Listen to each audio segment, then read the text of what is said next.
Assalamu alaikum agayın. Hazır negizki temaga gelerdin aldığında Argaysydan az astan degendey.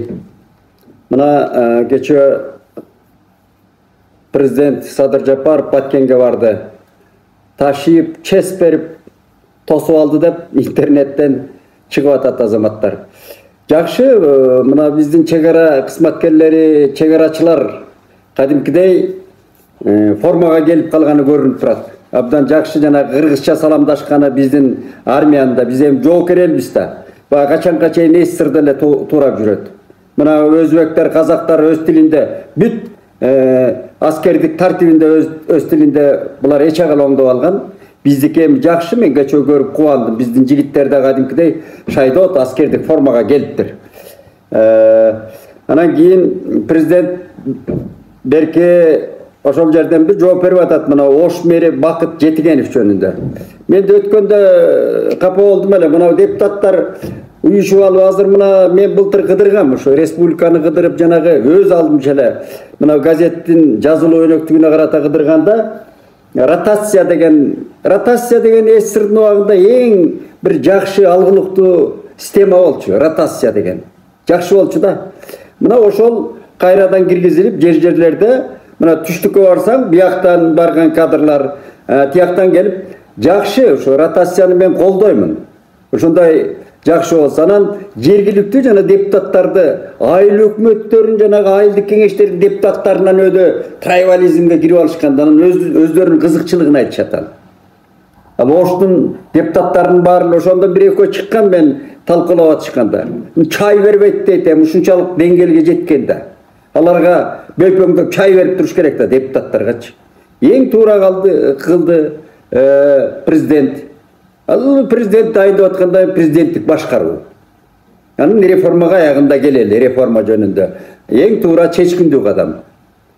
Анан кийин дагы эмнени айтса болот. Мына эртең менен чоң коңгуроо кагып атат. Мына Жанар Акаев депутат.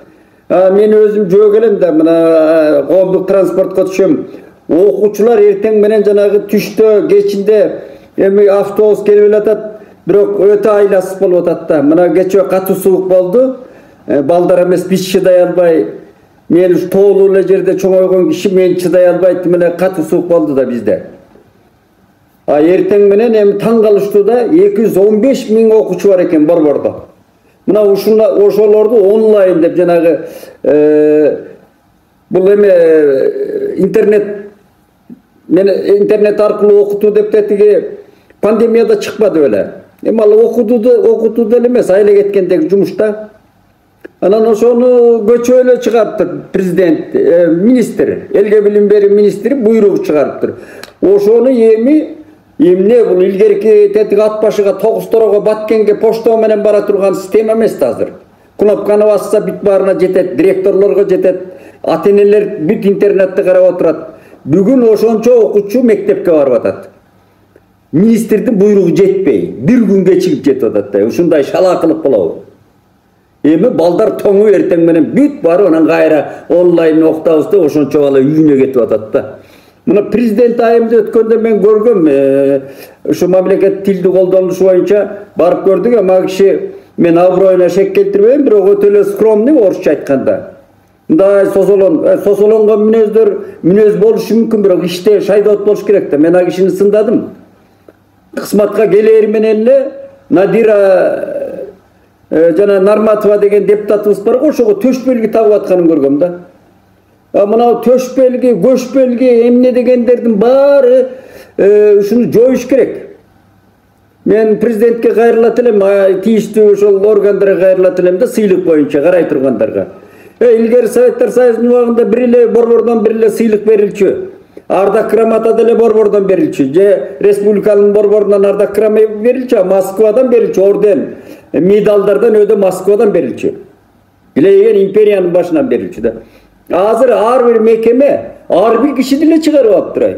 Бирдеме түсүп эле, анан төш белги, көш белги, анан ардак грамота, анан шоркелдей дейсиң да, ушундай бутурап кеткен да.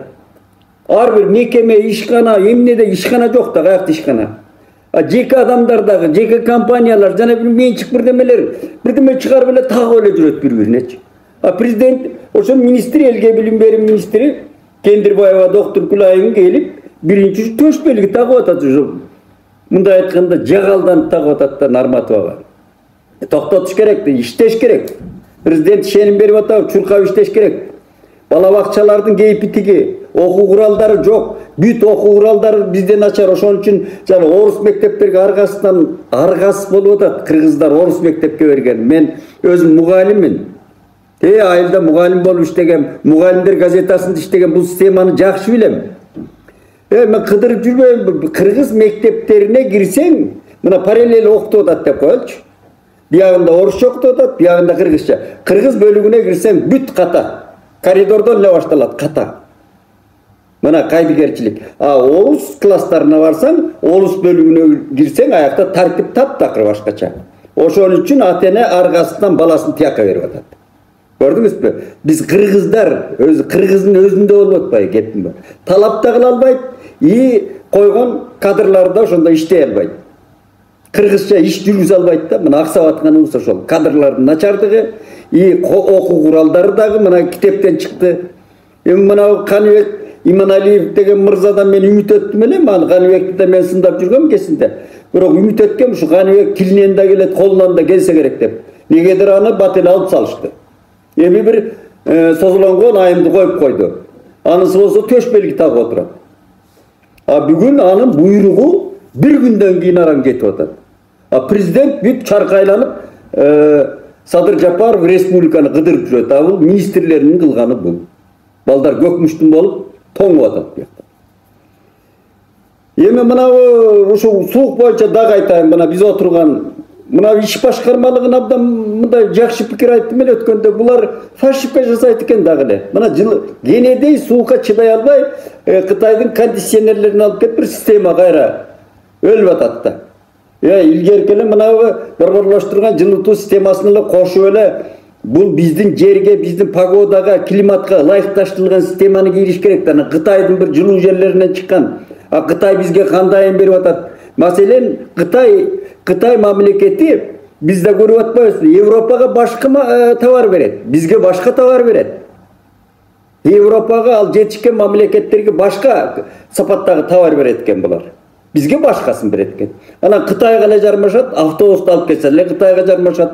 Ana muna munday büt bıtıvı teknikalarını alıp kelseler Kıtayga jarmaşat buna. Azır oңдай albay bir brigada жүрөt bu jerde. İş başkarmalığının jetekçisi yani atın bilem Kanibek degen yigit ar bir cumada cuma namazılar kutlu olsun dep çıkarıp atat men imandı jigit eken deyim. Bu kanday bul mahinatsiyalar var okşayt mından. Anan keyin eme ушундай bir maselelerde köp boldu mına. Ana tuu jönünde katı bir apageyina gelber. Apagey çokusuna jetip atat da mına talaş tartışlar. Men mına jaza seme mındaydan tuunu jaktagandarda tuunun azırkı avtorlordagı iki jagı teң bir çala savat iş kılganday görünöt da maga. Muna meni dagı talap ele söz kıla bergile. Mına Şakip Mırza götürdü. Avtor bolup töşüne tosуп atat. Al kosmetikalık oңdoo janagı eski isтерин көрүп atpayм men tuu tikenектей болуp. Al jele özgörtүү эмес. Al jele koca görsün degen özgörtүү da men çın aytkandaçı. Birde men düşüngөн kişi katara aytayım. Al özgörtүү болгондо tüp tamırım menen 3 simboldu teң. Ana adisтердин konkursuna koyup, elge koyup, şaşpay. Üçöön teң özgörtүү gerek anda. Referendum jolu menen.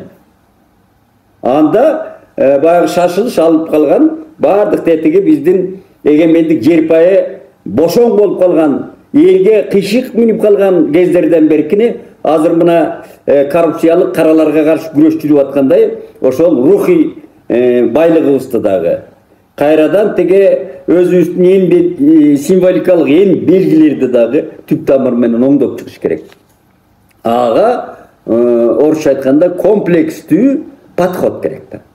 Ana namazda Kıtay şaşılış bunu alıp koydu. Bir jagı tuğga karşı bolup atkandar düşüngönü, düşünbөгөнü, tuu emne ekenin bilbegeni dagı Büt ele bu Şakip Mirza'nı sögüp atışat endi. Oğuz kalgısı sögüp atat. Buga menimçe mına internetteki sögünüp yazgandarga abdan janagı uyattı sözler menен жазгандарга bir çara колдонуу керек. Janagı tu мындай сүйлөп койгондорду эле камабай, ошолорду камаш керек. Бүт элдин тилди, анан бүт психологияны талкалап аткандарды. Шакиев сөгүп атат демеле жер жөнү. Эми мен Шакиевке болушуп аткан жокмун. Калыстыгымды айтайын. Шакиев жайында мына эне тил боюнча биздин кыйшайып кетип бараткан, бошоңдоп кетип бараткан кыргыз тилин боюнча эки мыкты маселе көтөргөн. Министрлерди кыргызча сүйлөтүп койдук, ошо депутаттарды кыргызча сүйлөгүлө деп, министрлерди такап кыргызча сүйлөтүп. Анан кийин жанагы 4 районду мына Эч Сырдан бери келаткан Свердлов деген орустар эче кыла алган. Ал Компартиянын чыккынчысы катары алган. А биз көтөрүп жүрөбүз Свердловдун атын, уялбай. Мына Ташиев ошолор Ташкатамга басканда айтканда, анда Ташиев мекенчил болуп калат дагы, бүгүн туунан болсом десе, Таш Шакиевдин жерине жер жеберле жетип атышат. Мындай калпыс ойлорду ошол туура эмес кадамдар жасап алып атпайбы, ал бийлик тараптагы. Калыстык менен айтканда. Анан эл баягы араң турган, анын түшүнгөнү бар, жөн эле көнүп алган, көзүнө көнүп калат. Мына мындай отурганда көнүп алат. Ушундай баягы орой айтканда ашмалтай турмушка. Ал желек туу деген маселеси башында шылдыңда эле күлүп жүргөн күн карама деген тууга азыр адамдар көзү көнүп калып, анан кыларга иши жок, саларга кушу жок, жөн эле дуулдап атат. А дуулдаган пикирди да эске алууга туура келет туугандар, бийлик тарап. Ал жанагы элдин башка маселелерге нааразычылыгы ошо тууга келип такалып атат да. Муну эми мындай акылы бар киши баамдап элатпайбы? Ал көбөйтүп атышат, ал көбүртүп жабырткандар да бар. Анын азыр кое туруш керек менимче. Мына президент Дордоева бар жылдырып койду го маселелерди, арыны көздөй. Анан ал ар жагы кандай болуп атат, ошо сыяктуу жылдырып койсо болот. Анан негизги темага келсем, мен мына Камчыбек Ташиевдин баягы синдрому дейличи, мына синдром деп тырмакчанын ичинде. Бизде эмес, сыртка да кетти. Мына кечээ Казакстандан окуп отурсам, буларда дагы биздей, буларды да мактач элек, буларда деле өлүптүр да мындай орой айтканда. Мына сойкуканалардын бетин ачып атат. Эми анын бетини ачуу эмес, ошондой ширине кылып алгандар да, кыргызча айтканда. Жалаң чиновниктер, сойкуканалар түскөн, өздөрү барып жүргөн, ошол жерди ширине кылып, эс алуу жайларын айландырып алган, баягы моралдык бузулган коомду түшүп алган экен булар дагы. Бүт ошолорду тисмектеп чыгаруу жөнүндө маселе болуп атат. А бизде жок бул. Бизде да бар, жуда бар да өзбекче айтканда. Мына бизде азыр ошол жанагы акчасы көп баатырлар, чиновниктер көбү. Ошондой шернелерди жасап алган бар. Мына ошого да кезек жетиш керек. Анан коом тазаланат. Ал сауналарды эле жаап койгондон эмес, сауна мукташтыгы деген ошонун дартын, ошонун өзөгүн сууруп чыгыш керек да. Эмне үчүн сауна болуп атат? А жерге кыздар эмненин муктаждыгынан барып атат? Жалаң эле ошол бузулган кыздар барып атабы? Же эмненин муктаждыгынан барат деген социалдык маселесин көтөрүп чыккандан ошондон ал дарт айыгат да. Кайсы бир деңгээлде деп коет. Мына ошолор чыгат. Аларды ким колдонот? Аларды ким көзөмөлдөйт, ким коргойт? Үстүртөн. Айланып келип кайра укук коргоо органдарына келип атат. Мына Казакстан ошону бүт фамилий ачыктаганы калды. Биз да ошого барышыбыз керек. Муну Ташиев синдрому деп, алар өзү Ташиевди дуулдатып бетке кармап алып жазап атат да. Анан эми мына базаркомдор дагы таң калыштуу да, жанагы каралар чыкпады беле баягы убада кылып, баягы илгерки пионерлердей болуп чыккан каралар. Мен ал жолго барбайм, мындан кийин сопу болуп жүрөм, антпейм, мен адам болом деп баягы бала кездерде ошондой ойночу элек, ошондой болуп каралар чыкпады жана. Бат эле курчак болуп элечи. Анан эми базаркомдор чыгып атат. Биз бүт бирөөстөн 30%га арзандатабыз деп. Бул кожо көрсүндө сөз өзү, чындап келгендечи. Эми анын Bular kayda жүргөн? Эгерде эртең мынау компания мындай базаңдай түшсө жана кустурмай учурлардай болуп базаңдай түшсө эле кайра алар акырын чыга берет. Муну мыйзамдаштырыш керек. Анан жанагы мыйзамсыз алып алган базарларды, эмне деген байлыктар эле мына.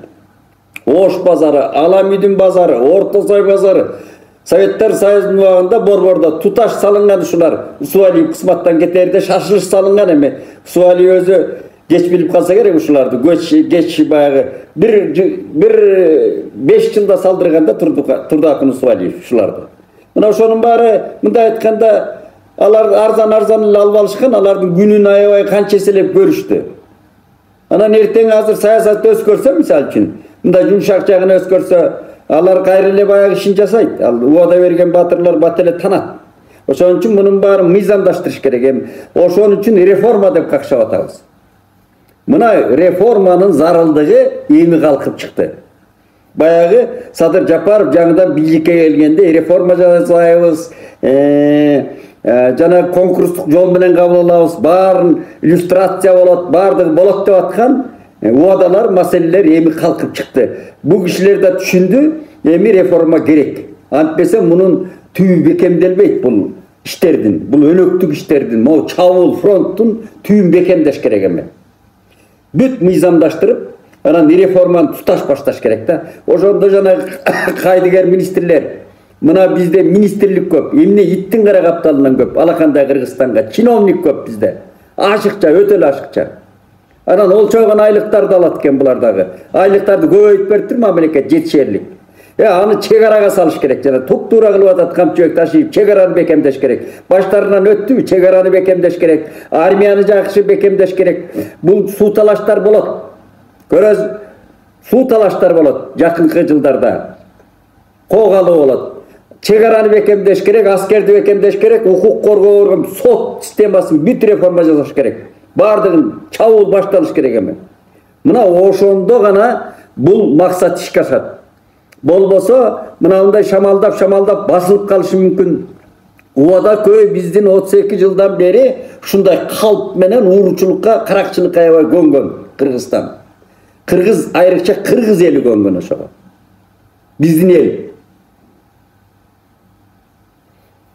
Анан эми бизде эми мынау күү менен айтып атабыз да, күү менен муну бир басып эле жүрөбүз. Жакында бир сөз угатам. Мынау топ болуп эл чыгыш керек да ушундай. Эми курултайды карап отуруп, эми курултай кайсы деңгээлде өтөт, ал көрө жатабыз. Эртең курултай жөнүндө сүйлөйбүз го. Ал кандай институт кайланат? Ошол азыркы жасалып аткан иштерди колдой алабы толук. Ал жерге кандай кишилер шайланып келди, же баягыдай эле чөкөтандай эле баягы ар ким өзүнүн оосуна келген сүйлөп эле тарап кетеби, же программный иш болобу? Мына жакында курултай болот, ошондо көрөбүз. Аны да эртеңдерден сүйлөйбүз. Ошон үчүн дайыма ушул мындай бир заман күйүүсүнө кайдыгер карабай, ушундай бир үн кошуп турсак, баарыбыз эле жакшы болор эле. Мына бүгүнкү балдардын аянычтуу акыбалын көрүп, шаардагы 215 000 деген эмне деген ушунча бала мектепке келип, кайра бош кетип атат. Сууктун кейпи бул. Бул жеткен кайдыгерликтин чеги, буну ошо министрликтен, мына министрликте кызматтан алса да жетишет буга керек болсо. Эми ала берсе, чапкан сайын көз чыгабы, көз чыкпайт дечү сөз бар эле. Алып атабы, алып салыш керек, башка кишини коюш керек, мобилдүү, тез иштей турган. Аманчылык болсун.